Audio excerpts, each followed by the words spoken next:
ओम नमः सत्यभ्य ओम नमः सत्यभ्य जैसे वो कौरबंद से नित्यम ध्यान योगिना कामदम मोक्षदम चैव ओंकाराय नमः अवृषुद्ध ग्रह वृक्षालंका मुनिर्दिता सरस्वती अर्पणोदम अज्ञान्तिम्रान्धानां ज्ञानाञ्जनशला चक्षुरुन्मिलितं येन तस्मै श्रीगुरुवे नमः श्रीपरमगुरुवे नमः परम्पराचार्योन्मन् सकलकलुषविद्वन्तं शेषं परिवर्तं धर्मसम्बन्धकं भवं विजीवं मनःपिबोधकर्मं पुण्यप्रकाशं पापप्रमाशविदं श्रीगन्धादिराजर्षि समय सारण्य नाम सोर्स करता ऋषि सर्वज्ञ देवा तदुत्तरग्रंथ करता ऋषि गंधर देवा पुलगंधर देवा त्वेषम बतो न ऋषि कुंद आचार्य कुंद स्वामी देवे विरचितम मंगलम भगवान वीरो मंगलम गौतमगणे मंगलम कुंदारो जयंतम सर्वमंगल मांगल्यम सर्वकल्याणकालकं पुनानं सर्वधर्माणां जयनं जयतु शासनं नमो वरिहन्तां नमो सिद्धानं नमो आयुधानं नमो वज्रायणं नमो लोये सद्वसावनं मोक्षमार्गस्य नेतारं कर्मभूमिताज्ञातारं विश्वतत्त्वानां वन्दे तद्मूलब्धे वन्दे तद्मूले नमः श्रीवर्धमानाय निर्धूतकलिलात्मने सालोकानां त्रिलोकानां यद्विद्यादर्पणाय ते वन्दितु सर्वसिद्धिधो मनोमङ्गलं पत्यवोक्षामि समय पौर्णमोक्षी केवली अपने नमः समय साराय स्वानुभूत्या जगासदे स्वभावाय सर्वभावान्तरच्छिदेवी त्रागं दिनं नत्वा ज्ञानानन्देक सम्पन्नं बक्षे समय सारस्वत्यं तात्पर्यसन्निकान् बोलिए पंच परमेश्वरी भगवंतों की जय त्रिकालवर्ती नाम देवताओं की जय वृषभाद ब्रह्म चतुर्विंशति जिनेन्द्र भगवंतों की जय 3 कम 9 करोड़ महामुनीश्वरों की जय परम पूज्य 108 कुंद अमृतचंद जयसिंह महाराज की जय परम पूज्य 108 विद्यासागर जवाहर बादशाह की जनवानी माता की जय अहिंसा परमो धर्म की जय।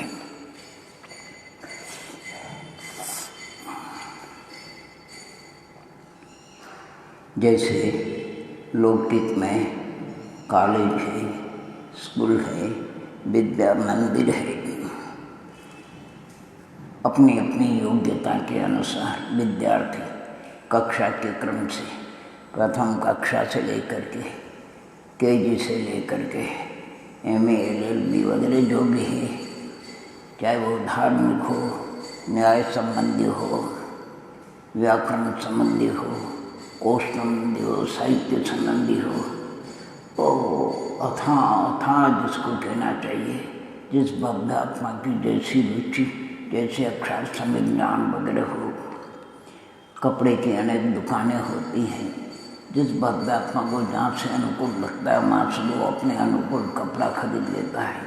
सब्जी की अनेक दुकानें होती, किराने की अनेक दुकानें होती, जवाहरात में भी अनेक दुकानें, सोने चांदी की भी अनेक दुकानें होती है। प्रत्येक भव्यात्मा इसी प्रकार इस वीतराग मार्ग में भगवान महावीर या अनंत तीर्थंकर या जो वस्तु स्वरूप है, महावीर क्षेत्र में तो शाश्वत है, वहाँ तो कभी विच्छेद होने का प्रश्न ही नहीं। और पंच भरत पंचेरावत, इनमें जो आर्य खंडे काल परिवर्तन के कारण 18 कोटि सागर तक उत्तम भोग भूमि का व्यवहार होता है। सिर्फ 2 कोटि सागर 42,000 वर्ष कम हुई, अर्थात चतुर्विध धर्म की प्रवर्तना होती है। तो कहने का तात्पर्य इतने की जो आचार्य भगवान यानी वस्तु स्वरूप तो जैसा था है, भगवान की दिव्य स्वच्छ केवल नाम केवल दर्पण में दर्पण की स्वच्छता के समान प्रतिबिंबित होता भाष्य। कोई उनके अंदर स्वचतुष्य में कोई प्रवेश नहीं करता है। स्वच्छता से ज्ञान दर्पण का ऐसा परिणाम होता है। तज्जयति परम ज्योति समन संस्थिरन दर्पण तले सकला प्रतिपदी पदार्थ मालिकाय नमः श्री वर्धमानाय निर्धो धूत कलिलात्म सालों का नाम त्रिलों का नाम यद विद्या दर्पणायते आहा। यानी जो भी, और फिर वो दिव्य ध्वनि के माध्यम से गंगादी पुण्य पर मोक्ष मार्गी संतों के और भव्यात्मा के हृदय तक पहुँचता है कर्म के माध्यम से, और फिर वो उसको आत्मसात करते, उसकी आराधना करते हैं और दुख से छूटकर अक्षय अतीन्द्रिय पद को प्राप्त होते हैं। इसलिए सारे ग्रंथ है, लेकिन कुछ कुछ थोड़ी सी जो आप अवश्य अपने श्रावकों के 6 आवश्यक है, देव पूजा, गुरुपासी, स्वाध्याय, संयम, तप और दान। देव पूजा आप करते हैं, गुरुपासी यथा योग्य जैसा जिनको अवसर मिलता है, गुरुपासी स्वाध्याय, स्वाध्याय परम तप का है। 12 तप में भी बाह्य तप 6 अनशनादि, अभ्यंतर प्राश्चित आदि, उसमें 10वें नंबर का है स्वाध्याय। फिर विसर्ग और ध्यान ही इससे ऊंचा है। स्वाध्याय के भी 5 अंग है, वाचना, प्रच्छना, आमनाय, अनुप्रेक्षण, धर्मोपदेश। ओहो, ये क्या सुंदर। तो स्वाध्याय में अब वर्तमान पर हम अपने को अनुभव करते हैं क्या?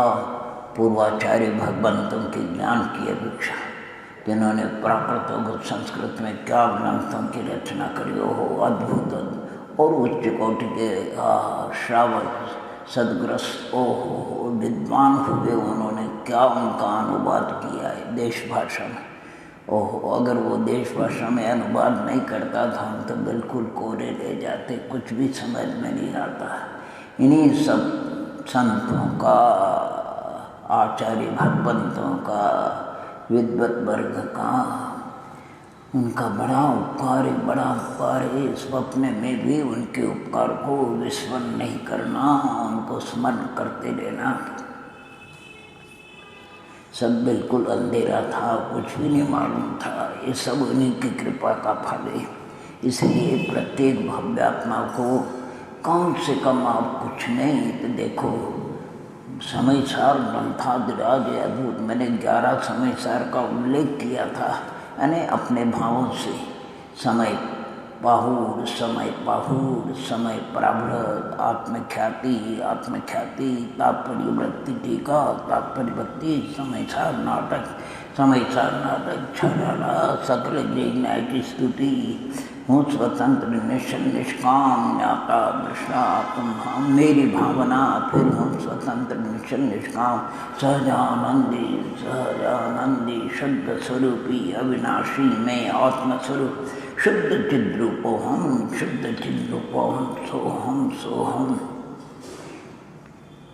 तो जिस भव्यात्मा को जैसे भी परिणामों की विशुद्धि हो, उसका अवलंबन लेकर के अपने परिणामों को विशुद्ध निर्मल बनाए। बस परिणामों की विशुद्धि अगर धारा चलती है तो हो अरे सम्यत्व की महिमा तो अलौकिक है। लेकिन जहाँ हम लब्धिसार स्वप्नासार ग्रंथों को अवलोकन करते हैं तो लगता है अरे 4 लब्धि भव्य भव्य दोनों को होती है। खराब समय की विशुद्धि देशना प्राय है।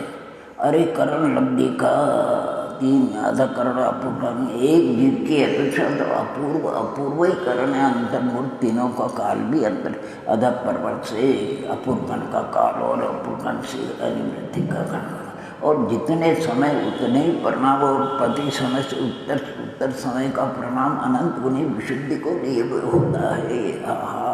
तो कहते जगन्य अगराधकरण की विशुद्धि भी किसी भव्यात्मा को तत्वाभ्यास करते हुए, वस्तु का चिंतन मनन करते हुए, कहीं दर्शन बिंब का दर्शन करते हुए, वंदना करते हुए, पावन तीर्थ की गुरु के दर्शन करता हुआ कई प्रथमा योग करना, कोई कई प्रकार का यही बैरंग कारण है। अंतरंग तो दर्शन मोहादि का उष्मादि है, लेकिन परिणाम की विशुद्धि के बल से ही दर्शन मोहादि का उष्मादि होता है।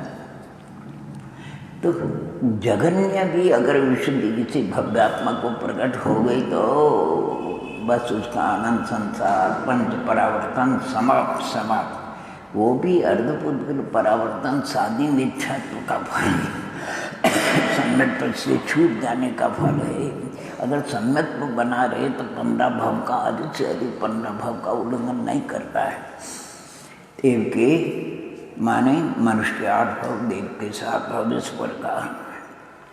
तो केवल इतना यानी आप अंतरंग से स्वाध्याय अवश्य करेंगे तो घोमटसार जो पंडित प्रवट टोडरमल जी साहब की सम्यक ज्ञान चंडिका उसकी प्रस्तावना है, लेकिन उसमें 16 प्रश्न की जो प्रारंभिक प्रस्तावना बहुत अद्भुत कई प्रश्नोत्तर के द्वारा यानी जिज्ञासा कैसे कैसे सुंदर उसमें प्रश्न किए। ओहो वचनिका यानी कि आप वचनिका करते हो, ये ग्रंथ मान है, गूढ़ है, संस्कृत है, प्राकृतिक है, आपकी बुद्धि अल्प है, ऐसा काम छोटे को नहीं करना चाहिए, भूल हो जाएगी, बड़ा अनर्थ होगा।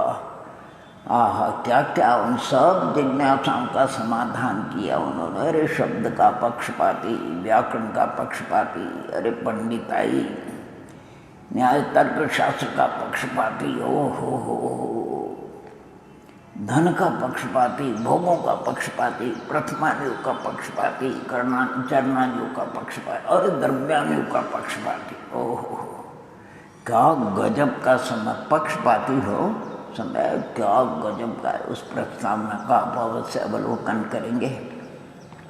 इसी प्रकार लब्धिसार ग्रंथराज, अरे जो आकाश से निकला उससे भी आप वो जैसे आपका बहुत अच्छा शास्त्रीय भाव है तो कोई बात नहीं, लेकिन उसमें जो पंडित फूलचंद सिद्धांत शास्त्री की जो प्रस्तावना है, आहा जिन्होंने धवला की 16 पुस्तक, माँ धवला के साथ जो जय धवला की ऐसी पुस्तकों का संपादन किया है आदि से अंत तक, उनके द्वारा वो प्रस्तावना लिखी गई है। पंडित टोडरमल जी की प्रस्तावना अवश्य पढ़े। त्रिलोकसार में भी पंडित प्रवट टोडरमल जी की वचनिका है, उसकी भी प्रारंभिक प्रस्तावना अवश्य पढ़ेंगे। ओहो अरे समाचार ग्रंथकार पंडित जयचंद जी छावड़ा, उनकी वचनिका है, पहले प्रारंभिक प्रस्तावना अवश्य पढ़ेंगे। अरे अष्टपाउल में पंडित जयचंद जी छावड़ा दर्शन पाउल का प्रारंभ ही आप पढ़ोगे। ओहो गजब, दर्शन पाउल में जो वचनिका में उन्होंने क्या सम्यक दर्शनादि का स्वरूप उल्लेख किया है, बहुत गजब का। मोक्ष पाउल का भी प्रारंभ पीठिका वगैरह, और क्या भाव पाउल का तो अलौकिक है। हो सब खेल जितना है वो भावों के ऊपर से, भाव पाउल यानी भावों का सारा खेल भावों के ऊपर है। कर्म तो अचेतन जड़े कर्मान वर्णा का प्रणमन है, नो कर्म भी आराधि वर्णा का प्रणमन है। बाकी वस्तुतः देखा जाए तो आत्मा के जो भाव है मोहजन्य भाव, औदैक सब औदैक भाव नहीं, जो मिथ्यात्व नाम का औदैक भाव है, कषाय जाति का जो औदैक भाव है, असंयम जाति का औदैक भाव है। ओहो लेशा जो कषाय अनुरंजित होते, वेद जन्य जो औदैक भाव है, ये भाव ही आत्मा के बंध के कारण है, संसार परिभ्रम के। और ये देखो औष्मिक भाव, ये सुख रूप सुख का कारण है। शास्त्रिक भाव में 4 ज्ञान है, अवधि दर्शन एक शास्त्रिक, सम्यक संयम लब्धि शास्त्रिक, ये सब मोक्ष के कारण है। वो ज्ञान को छोड़ दीजिए, 2 दर्शन को गौण कर दीजिए, चक्षु अचक्षु सामान्य है, 5 लब्धि को भी गौण कर दीजिए। क्या सुंदर वर्णन है, सब भावों के ऊपर निर्भर है। अरे सम्यक दृष्टि भावों से, मिथ्या दृष्टि भावों से, संयमी भाव से, असंयमी भाव से, त्यागी भाव से, रागी भोगी भावों से, क्रोधी भाव से, क्षमावान भाव से। आहा ब्रह्मचर्य और ब्रह्म भाव, सब भावों के ऊपर ही तो निर्भर। इसलिए इन प्रश्नावों का आप अवश्य अवलोकन करेंगे। हम कहाँ तक संकेत करें, यद्यपि यानी अल्प बुद्धि तोड़मल जी साहब का जो मोक्ष मार्ग प्रकाशक है, उसको जो भी हो, देखो भूल हो जाना सहज है, लेकिन उसको आद्योपान क्या गजब का ग्रंथ, गजब का ग्रंथ राज है। प्रथम अध्याय, ओहो, दूसरा तीसरा चौथा अध्याय, पंचवा अध्याय, क्या सब दर्शनों का, ओ छठा अध्याय, क्या अनायतनों का वर्णन किया, गजब का। ओ सप्तम अध्याय में कली कली, आहा, वीतराग देव गुरु शास्त्र को उपासक होते हुए भी कहीं आभास, निश्चयाभास, कहीं व्यवहाराभास, कहीं उभयाभास, कोई भद्र परिणामी होते हैं, बड़े सुंदर भद्र प्रणामी जी अपना कल्याण कर लेते हैं। वो इधर उधर के विकल्पों में उलझते नहीं है। आत्माध्याय क्या बादशाह दिनवाणी का सार बताए, क्या सापेक्ष अनुयोगों का वर्णन किया, अनुयोगों में वर्णन करने की पद्धति, ओहो, दोष कल्पना का निराकरण, अनुयोगों में परस्पर में सापेक्ष बना। तो श्याद्वाद रश्मि से अगर आप और हम पढ़े तो क्या, 9वां अध्याय तो प्रारंभ ही हुआ, आत्मा का हित मोक्ष ही है।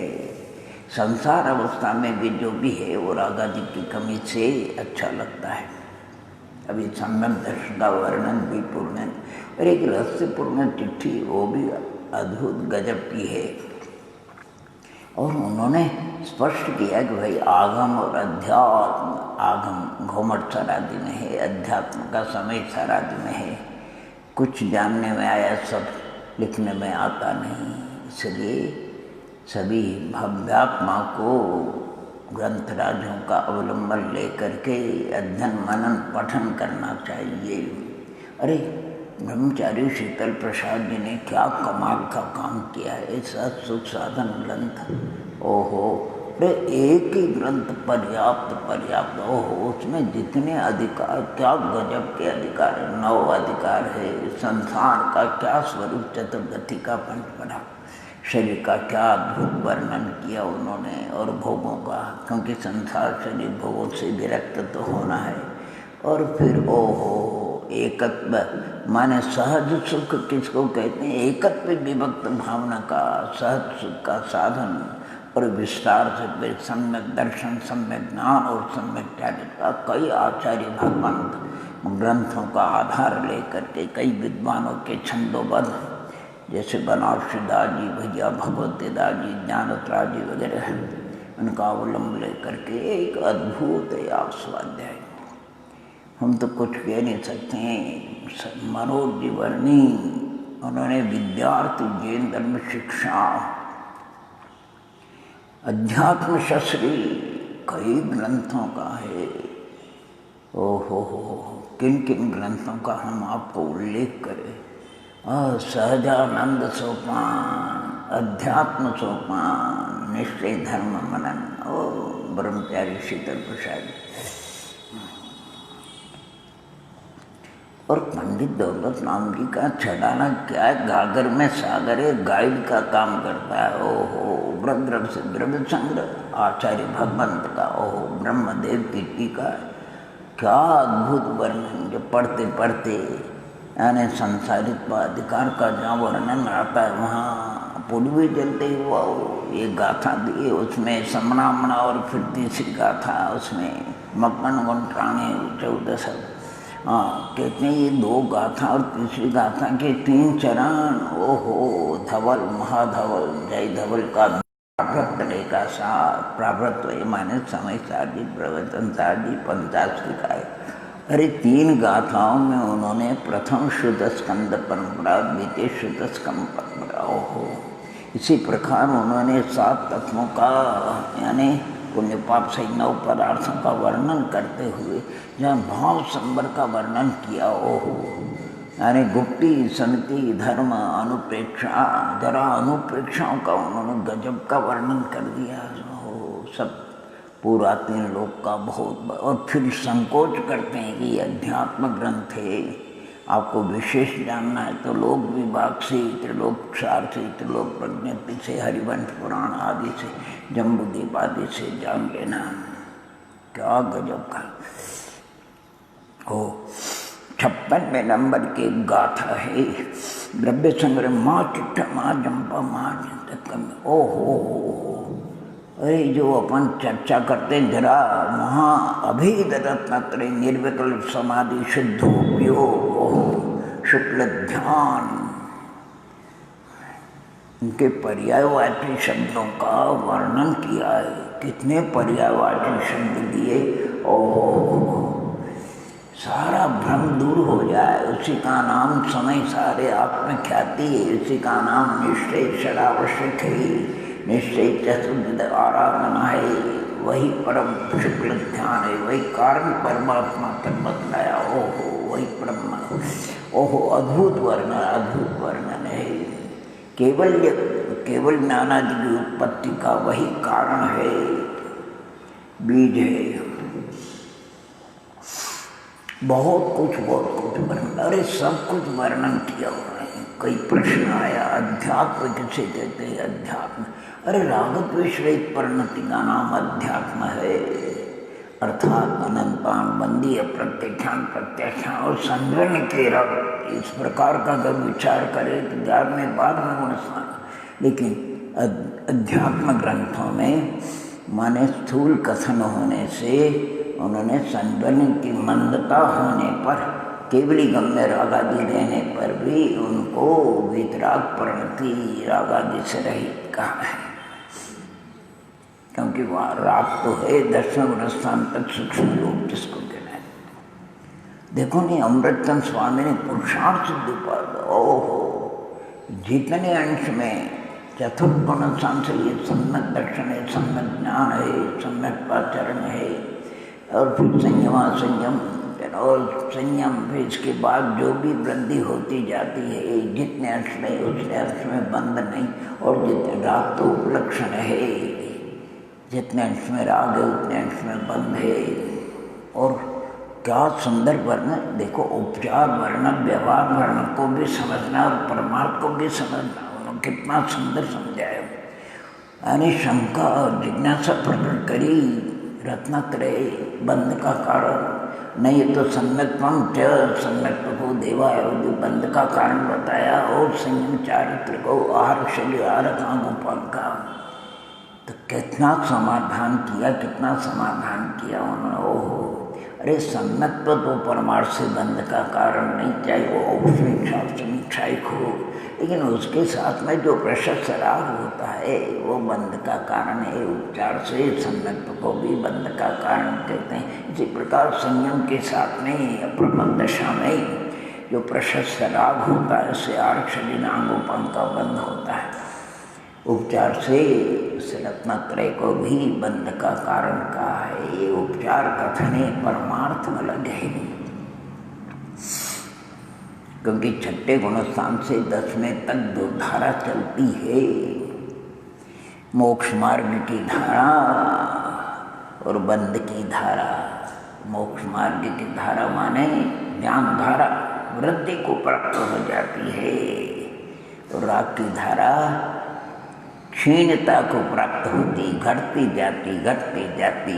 जाती ओहो, और ज्ञान धारा पूर्णता को प्राप्त हो जाती है, और राग धारा बिल्कुल समाप्त हो जाती है। इसका नाम मोक्ष मार्ग है। राग की वृद्धि हो, ज्ञान की हानि हो, लेकिन ज्ञान आत्मा का स्वभाव होने से कभी उसका अभाव नहीं होता है। तो इन सब ग्रंथ राजों को माने एक एक अद्भुत ग्रंथ, और बंध 4 प्रकार का प्रकृति परिस्थिति अनुभव स्पष्ट करते। प्रकृति प्रतीत बंध का कारण, ओहो, योग स्थिति अनुभाव बंध का कारण कषाय। रत्नत्रय न योग रूप है न कषाय रूप है। अगर रत्नत्रय कषाय रूप और योग रूप होता, कषाय का सद्भाव 10वें तक, योग का सद्भाव 13वें तक, लेकिन रत्नत्रय तो 14 में भी है और पूर्णता उसके फल रूप तो सिद्ध भगवान में भी इच्छाइक सम्यक दर्शन है, केवल ज्ञान है, आहा स्वरूप लीनता रूप चारित्र है। क्या बात कहूँ, क्या बात। यानी संकेत है, जैसे मैंने शुरू से कहा नहीं कि जिस भव्यात्मा को यानी अनेक कपड़े की दुकान होती, किराना की दुकान होती, सराफा बर्तन वगैरह, जिसको जो खरीदना वो, ऐसे ही आचार्य भगवंतों की मोक्ष मार्ग में चारों युगों की बहुत सुंदर सुंदर यानी माल कोई उनका घर का नहीं है। वो कहते हमारा नहीं, हम तो एजेंट है, यानी हम वहाँ से उस कंपनी का माल है और कंपनी वालों से पूछते हैं हम माल, अरे माल तो अनादि निधन है, हम तो उसको बताते हैं कि ऐसा ऐसा वस्तु स्वरूप ईश्वर द्रव्य है, उनका ऐसा स्वरूप है, द्रव्य गुण पर्याय का ऐसा स्वरूप है। ओहो क्या है, मोक्ष मार्ग का ऐसा स्वरूप है, बंद मार्ग का ऐसा स्वरूप है, निमित्त का ऐसा स्वरूप, उपादान का ऐसा, कारण कार्य का जो भी हो, आत्मिक सुख का ऐसा स्वरूप है, नकली सुख का ऐसा है, अशुभोपयोग शुभोपयोग शुद्धोपयोग, उत्पाद वे द्रव्य अभाव प्राभाव प्रपंचाभाव अन्योन्याभाव अत्यंत अभाव का तद्भाव का भी, और अभाव कई प्रकार के होते हैं। क्या ग्रंथों में वर्णन है, क्या ग्रंथों में, क्या तत्वार्थ सूत्र बाइबिल, ओहो अद्भुत, एक एक सूत्र एक एक ओहो खोलो ला करके समान है। तो कहना हमको तो कोई स्मरण करते करते भी बहुत उससे विस्मरण हो जाता है, सिर्फ इसलिए संकेत करते कि इन चीज़ों को आप देखें, क्या गजब ऐसे ऐसे प्रश्न जगह अंतरंग के, अपने को तो प्रश्न ही उत्पन्न नहीं होता है क्योंकि क्षोभम नहीं है। अनेक कहाँ करते वो कहते हैं इस सम्यक्त के ग्रंथ राजों में विभिन्न लक्षण मिलते हैं, कहीं तत्वार्थ शब्दानम सम्यक दर्शनम तत्वार्थ सूत्र में और रत्नकरण में, और श्रद्धानाम परमार्थानाम माप्तागम तपोभृताम त्रिमूढ़ाबोधमष्टाम समय सारा दिन आत्मदर्शन पुरुषार्थ जो आत्मदर्शन में निश्चित है। आत्मदर्शन को कहते हैं इस पर भेद विज्ञान को सम्यक दर्शन कहते हैं, और उनका कितना सुंदर समन्वय किया, लेकिन उसका क्रम भी बतलाया उन्होंने प्रारंभिक दशा में। देवगुरु शास्त्र का सम्यक श्रद्धान होना, आचरण से 25 दोष रही, फिर जीवादि तत्वों का सम्यक चिंतन मनन होना, फिर स्वापर का भेद विज्ञान, फिर आत्मचिंतन मनन। इस क्रम का किसी को उल्लंघन नहीं करना है। देवगुरु शास्त्र के अंदर तो भूल और तत्व का ज्ञानी बने, कोई कहते तत्व का भी विचार नहीं, अपने को स्वापर का भेद विज्ञानी माने, स्वापर का भी विचार नहीं और अपने को आत्मज्ञानी माने। वहाँ आचार्य भगवंत ज्ञानी कहते भैया ये सब चतुराई की बात है, चतुराई की बात है। अर्थात जिसको अपना कल्याण करना है, दुनिया से मतलब नहीं, सब सुखी हो भावना तो सबके प्रति कल्याण के लिए, तो इसलिए सबसे पहले रत्नकरण आदि ग्रंथ राजों से देवगुरु शास्त्र का, क्योंकि मोक्ष मार्ग में देव हमारे सम्यक के लिए, जिनवाणी सम्यक ज्ञान के लिए, गुरु सम्यक चारित्र के लिए बहिरंग कारण है। ओहो फिर जीवादि तत्वों का अधिक नहीं, उसमें मध्यम जैसी जिसकी रुचि हो, क्योंकि जानना जरूर है। क्या सुंदर भजन बनाया देखो ज्ञानियों ने, और 7 तत्व का लिखा है। को में जीव तत्व, परे कौन प्रकार अजीव तत्व, ओहो बंध काको कहिए, को भव कारण, अरे भव कारण आश्रव, बंध काको कहिए बंध है, को आश्रव रोकन हरा संवर, खिपत कर्म काहे ते निर्जरा, को था न हमारा वह। क्या सुंदर जीवादि 7 तत्व उसमें गर्भित हो जाते सब। क्योंकि इतना तो जानना जरूरी है हमको। सुख, सभी जीव सुख चाहते हैं, सुख का स्वरूप जानना जरूरी है, सुख का उपाय जानना जरूरी, दुख को दूर करना है, उसके कारणों को जानना। जानेंगे नहीं तो दोष गुणन को कैसे ग्रहिए। अने दोषों को भी जानना और गुणों को भी जानेंगे तभी तो गुणों को ग्रहण करेंगे और दोषों का परिहार करेंगे। विष अमृत का ज्ञान होगा तभी ये लगा है, ये विष उसको छोड़ेंगे और अमृत का पान करेंगे। अब ज्ञान ही नहीं और उल्टा कर ले, पान करने की जगह अमृत की जगह अगर विष पी ले, कितना अनर्थ हो जाएगा, कितना अनर्थ हो जाएगा। अनादि से यही गड़बड़ हो रही है अपनी। चाहिए तो हमको वास्तविक मोक्ष मार्ग की आराधना, लेकिन हम कहाँ अटक जाते हैं मंद दशा में। कभी कभी कहाँ तक प्रायोग लब्धि हो, एक पॉइंट से क्या खिलाड़ी एक सेकंड एक पॉइंट से फेल हो जाता है। ऐसे हम भी फेल हो गए, लेकिन परवाह नहीं, कोई है ना, पुरुषार्थ करते ही रहना चाहिए। एक छोटी सी घटना सुनने में पढ़ने में आई। कोई उत्तर प्रदेश का कोई व्यक्ति है, जब राष्ट्रपति का चुनाव होता है वो राष्ट्रपति के चुनाव में खड़ा होता है। और राष्ट्रपति का चुनाव कैसे होता है, जो भी संविधान की विधि है उसमें कितने जनों की साक्षी होना जरूरी है। उससे कहा भैया तुम काय को खड़े होते, कभी तुम्हें सफलता मिल। वो कहते कोई बात नहीं, सफलता नहीं मिलती है, लेकिन मेरा नाम तो रोशन होता है। राष्ट्रपति चुनाव मैंने लड़ा, मैं भारत का नागरिक हूँ, मेरे में राष्ट्रपति होने की योग्यता है। अब ठीक है, उतना साधन नहीं है। देखो 18 बार लड़ा, ऐसे अरे फेल हो गए तो हो गए, ऐसे हमें भी पुरुषार्थ करते रहना चाहिए। हमने देखो 3 इंद्रिय जी, कभी आपने देखा होगा चींटा गंध आती है तो वो दीवार पे चढ़ता है और वो दीवार टिकने तो खिसक जाता है इधर उधर, और देखो और फिर भी रात भर परिश्रम करता रहता है और कभी न कभी तो पार हो जाता है। ऐसे अरे सभी जानते हैं सुई की छिद्र में धागा डालना है, धागे को बहुत अच्छा कड़क कर लेते हैं, बारीक कर लेते हैं, छिद्र के अनुकूल कर लेते हैं, फिर एक आंख को बंद कर लेते हैं और फिर इधर उधर करते हुए भी कभी न कभी तो धागा छिद्र में चला जाता है। इसी प्रकार पुरुषार्थ करने वाले भव्यात्मा को वो करण लब्धि के परिणाम प्राप्त हो जाते हैं, सम्यक दर्शनादि की प्राप्ति हो जाती है। सम्यक दर्शन होना यानी आँख खुल जाना। अब तो उसको मार्ग दिख, किधर जाना क्या नहीं। बनारस दास जी किसी ने कहा है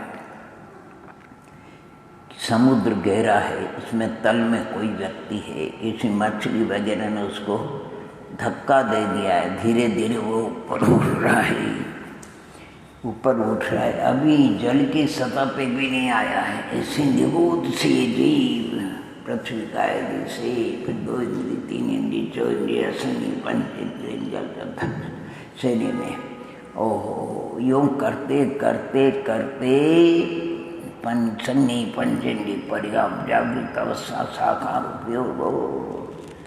और जैसे संतीन करण पूर्वक सम्यक दर्शन का प्रादुर्भाव होता है, दर्शन महादि के उपशमादि के साथ में, बस उसकी मुंडी जल से बाहर आ गई, आँख खुल गई, चारों ओर अवलोकन करता है, किनारा किधर है दिख जाता है। फिर उधर वो हाथ मारता है, प्रयत्न करते करते वो किनारे पहुंच जाता है। फिर वहाँ उपशम ठपक से नहीं थोड़ा चढ़ाव होता है और उसको चढ़ा तो पार हो गया। शुभ यानी पूजा में भी आया, रत्नोत्तरी की पूजा में, हे भव्यात्मा शुभ घाट आया, पार हो दिन जात हो, पुण्योदय से किनारे लग गया। अब तो पार हो जाओ, समय जा रहा है, समय जा रहा है, समय जा रहा है। क्या गजब का वर्णन है। कहते हैं नहीं, कबीरदास जी का कई प्रसंग आता है तो चक्किया को पीस देती है महिला, चने दल रही होगी और तो पीसने में आता ही चूर्ण हो जाता है, टुकड़े हो जाता है। घबरा गए, इस संसार की चक्किया है, इसमें त्रस्त जीव। लेकिन उनका बेटा कहते हैं कमाल, जो भी हो। तो अपन सुनने में पढ़ने में आया कि जो कील के लग कर के रहता है, किले के पास में चक्किया में जो कील होती, धूल होती है, उसका बाल भी बांका नहीं होता है। इसी प्रकार जो जी ओहो निश्चय से तो शुद्धात्मा का अवलंबन लेगा, शुद्धात्मा शुद्धात्म ज्ञान और उसकी भावना में व्यवहार से जीत राग देव और शासक का, उसका बाल भी बांका नहीं होगा, उसका संसार परिभ्रमण नहीं होगा। बाकी जो ये अवलंबन से रहित होगा तो फिर उसकी तो जैसी भावों के अनुसार गति वगैरह होना। वैसे पंचाशिकाय आदि ग्रंथों में तो कहाँ तक सुंदर वर्णन किया उन्होंने, गाथाएं दी उन्होंने। जैसे संसार की खेती हरी भरी है, तो अगर उस खेती को सुखाना है तो सभी जानते भक्त आत्मा, जब तक जल मिलता रहेगा तब तक फसल हरी भरी रहेगा। तो जल को रोकते हैं, और जब कब तक मिलता रहेगा, जब तक वो अरट की मार चलती रहेगी, घड़ियाँ आती रहेगी, भरी खाली रहती रहेगी जन्म मरण। और माल कब तक चलेगी, जब तक वो जिस पे माल है वो घूमता रहेगा, वो भला ही घूमता रहेगा। वो कब तक घूमेगा, जब तक वो चक्के हैं काष्ठ के दो, वो घूमते रहेंगे। और वो कब तक घूमते रहेंगे, जब तक बेल फिरते रहेंगे। और बेल कब तक फिरते रहेंगे, जब तक उनको प्रेरित करने वाला वहाँ बैठा रहेगा, तब तक वो घूमते रहेगा। अगर वो बैठा, वो चला गया कुछ शरीर धर्म के लिए, तो बैलों को आभास हो जाता है, एक दो चक्कर लागे खड़े हो गए तो चक्के फिरना बंद हो गया, तो बलाई फिरना बंद हो गया, तो माल का फिरना बंद हो गया, जल का निकलना बंद हो गया, तो खेती में जाना बंद हो गया, तो खेती सूख गई। ऐसे मिथ्या है। ओहो, प्रेरित करने वाला, हाँकने वाला है। राग द्वेष के दो बैल है, राग में सब गर्वित होते हैं, राग द्वेष में बड़ा गर्वित हो जाते हैं। 25 कक्षा जो उदय भाव रूप है। और घाती अघाती के चक्के हैं ये 84 लाख। क्या ये वलय चतुर्गति का, उसमें 84 लाख की माल है, उसमें जन्म और मरण ये घड़ियाँ है, पानी भरता है। और संसार की खेती चतुर्गति की खेती, इष्ट योग अनिष्ट योग आदि चलता रहता है। और भी बताया उन्होंने, कारण का कार्य बताया। एक जगह तो यहाँ तक वर्णन किया आचार्य भगवंतों ने, कोई एक इंद्रिय, कोई बे इंद्रिय, कोई ते इंद्रिय, कोई चौ इंद्रिय, पंचेंद्रिय, कोई अच्छे सेने देवनार की जो भी हो, और वो उनके व्यापार होता है। मोह के कारण से, राग द्वेष के कारण से इंद्रिय विषयों के प्रति व्यापार होता है। पक्की बात है, इंद्रियों का विषय तो बाहर ही है, कोई अंतरम थोड़ी है, स्पर्शाती है। भावेंद्रिय हो, द्रव्येंद्रिय, उपकरण वगैरह सब लगा लेना चाहिए। अब जब व्यापार होता है तो मोह के कारण से, तत्व की अजानता के कारण से राग द्वेष होता है। ये अच्छा, ये बुरा, अनुकूल प्रतिकूल। और राग द्वेष होगा तो कर्म तो बंधेगा, और जो बंधेगा तो आवारा की बात, उसका उदय भी आएगा। उदय आएगा द्रवित का भावानुसार, ओहो, उसको गति में जाना पड़ेगा। अरे गति में गया तो शरीर का संबंध होगा। हाँ जी, शरीर का संबंध होगा तो पुनः इंद्रिय होगी, इंद्रिय होगा तो पुनः व्याप। ओहो, पुनः व्यापार होगा। परंतु ज्ञानी समझदार उसमें बस सबसे पहले प्रेरणा करने वाले को विदाई, फिर बैलों की छुट्टी, ये सब काम हो जाएगा। इसलिए दुख के मूल मोह राग द्वेष, मोह राग द्वेष, मोह राग द्वेष। ये जो मंदिरों में चित्र आप देखते हैं, संसार दुख दर्पण, जब जयचंद महाराज को पढ़ा और दुख में उपलब्ध और कई जगह उपलब्ध हुआ, उन्होंने ये इसी का दृष्टांत दिया।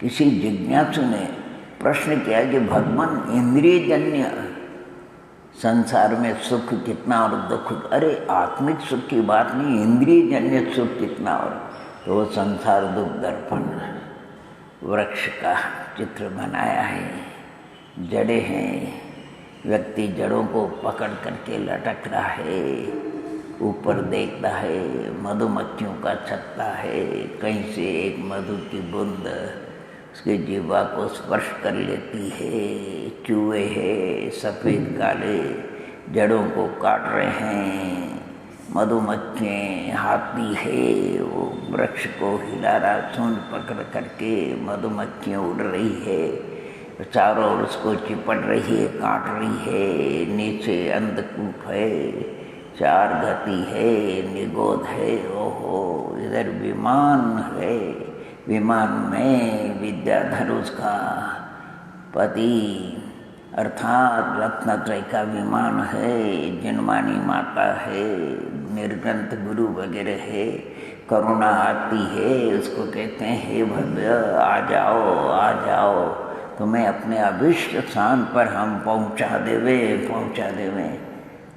तो भला आदमी एक बूंद और आ जावे, एक बूंद और। ओम नमः। ऐसे विषयों की ये तृष्णा आकांक्षा इस जीव का पतन का कारण, एक एक इंद्रिय के विषय के कारण से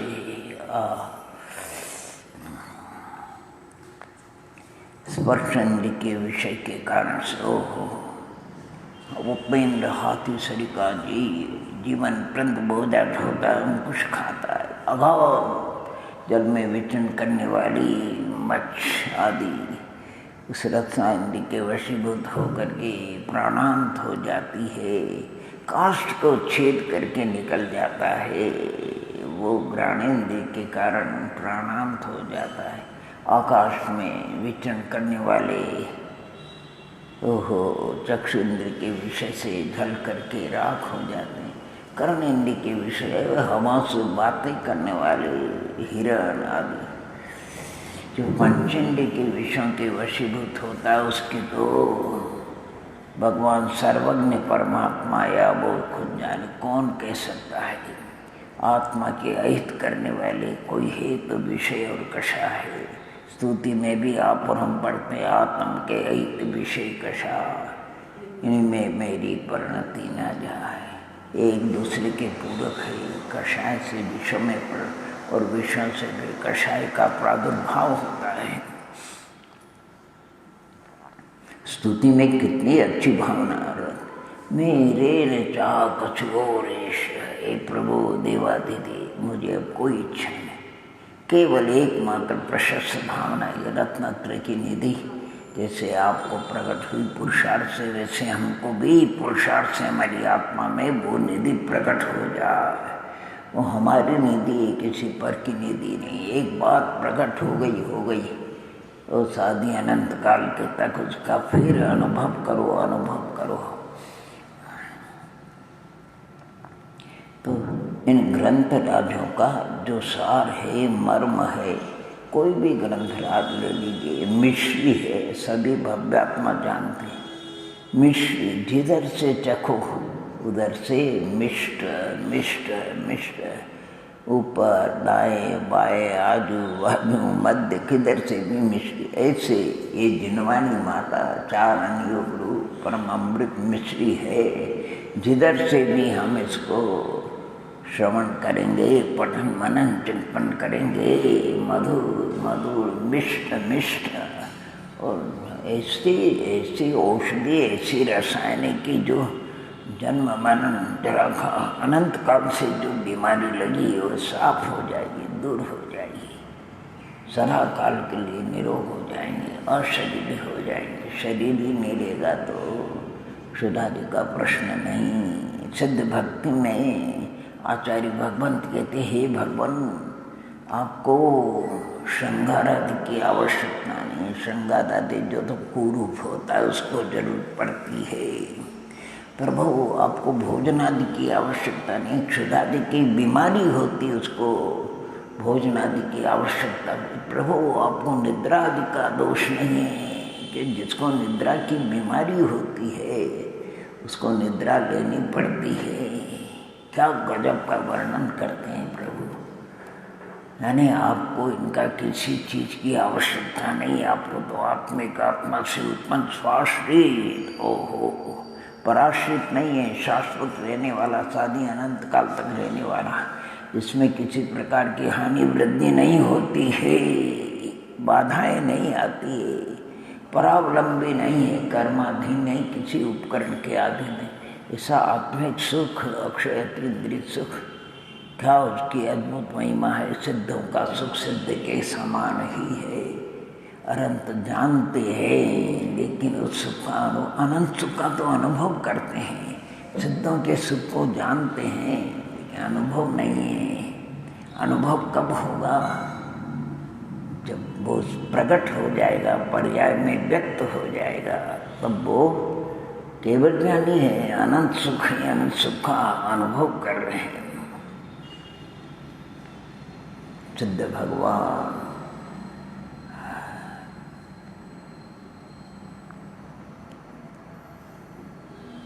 तो संक्षेप में सार की बात इतनी ही है। अब सभी भक्तात्माओं के लिए ये जो आध्यात्मिक भजन है जो मैंने सुनाए भी सही थे, और उन भजनों में बादशाह का सारे वस्तु तत्व अगाध वस्तु स्वरूप का वर्णन है। अगर कोई शास्त्रों को न पढ़े और भजनों को ही अगर पढ़े तो क्या न्यामत सिंह जी का, ओहो, जिन्होंने मैना सुंदरी आदि लिखा है, ज्ञान दुर्लभ दुनिया में धर्म सबसे अमूल्यक है। क्या गजब का, कुछ कह नहीं सकते हैं, बहुत ये आत्मा ही तो है। ये न तो शस्त्रों से कटता है, न पानी से भीगता है, न पवन से सूखता है, न अग्नि से जलता है, न शस्त्रों से कटता है।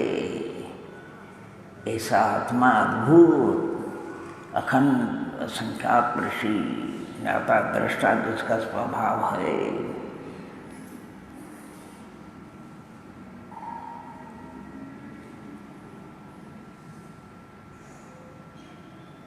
यानी भजन क्या गजब। हम तो कुछ भजनों का आनंद भी अलग है। हमारे यहाँ अच्छे अच्छे कंठ वाले जयश्री है और भी है, निर्मला जी वगैरह और अनेक अनेक भव्य आत्मा है।